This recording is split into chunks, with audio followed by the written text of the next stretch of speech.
இப்போ தஞ்சோங் ரம்புத்தானில் உள்ள ஒரு பராமரிப்பு மையத்தில் தங்கியிருந்த 54 வயது ஆண் உயிரிழந்த சம்பவம் தொடர்பாக அந்த மையத்தின் பராமரிப்பாளர் உட்பட 5 பேரை போலீசார் கைது செய்துள்ளனர்.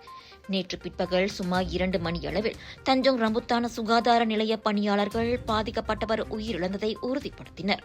ஆரம்ப விசாரணையில் அவரது உடலில் பல்வேறு காயங்களின் அடையாளங்கள் கண்டறியப்பட்டதாக பேராக் மாநில போலீஸ் தலைவர் டத்தோ மொமர் அல்வி ஜைனால் அபிடின் தெரிவித்தார்.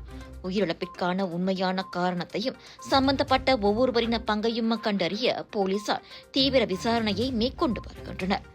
மேலும் உடற்கூறு பரிசோதனை நடத்தப்பட உள்ளதுடன் இவ்வழக்கு மலேசிய தண்டனை சட்டம் பிரிவு 302 கீழ் பதிவு செய்யப்பட்டு விசாரிக்கப்படுகிறது. இதனிடையே சம்பவம் தொடர்பாக உறுதிப்படுத்தப்படாத தகவல்களை பரப்பவோ அல்லது யூகங்களை வெளியிடவோ வேண்டாம் என பொதுமக்களுக்கு போலீசார் அறிவுறுத்தியுள்ளனர்.